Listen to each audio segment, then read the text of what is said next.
Hey, what's up? We're talking about tremolo picking today and how to get the mechanics simple and easy and fluid. So come on into the right hand so that you can see just the hand and as the pick meets the strings. I'm using a Jazz XL, a large Jazz 3. So first I'm going to start with like basically an up-down motion where I'm going to do a rest stroke on the way up and then I'm going to drop the hand. And you're going to notice that I'm using rotation in this motion, but I'm also using a little bit of deviation, tilting the hand back and forth.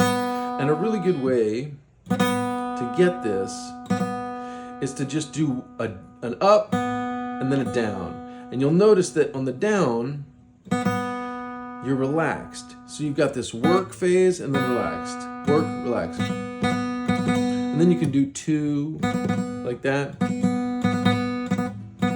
Because having this relaxation phase is really going to help you be able to get some speed going. Because you have to be able to hold on to the pick.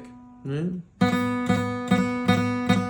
And then you have to be very loose here. And so I recommend taking it off and just comparing this to, just throwing your hand like this, like you're putting out a match, right? Something like that.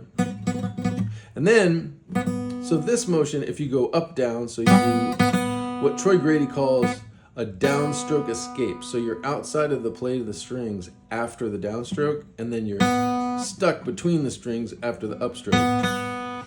This is one extreme manifestation of this technique. And just being able to do this and being relaxed at the end, so you're going with gravity at the end, you can see I'm just relaxing my hand like this.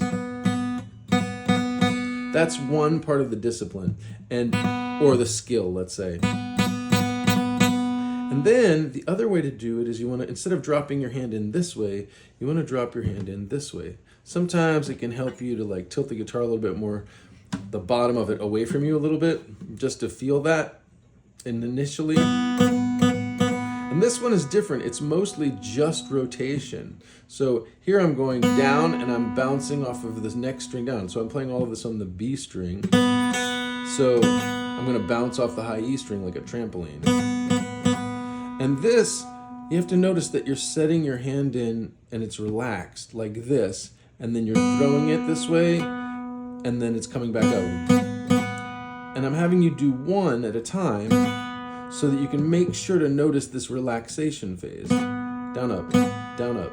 And then when you feel that relax, you can constantly compare it to this. Be like, does it feel as easy as this? Does it feel easy? Shake it like a Polaroid picture, right?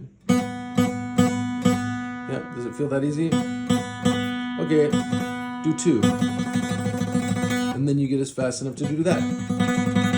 For me, this is more of my intuitive posture. I've done this for a long time, whereas this one, I just started doing when I started studying Troy Grady's stuff. And it's a little bit more challenging to me. I have to think about it a little bit more, and as I change guitars, I have to adjust my posture a little bit more. From an electric to an acoustic or something like that. But it's coming.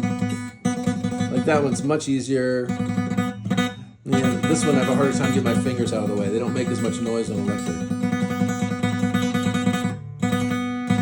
There you go. There you go. Hopefully that'll help you.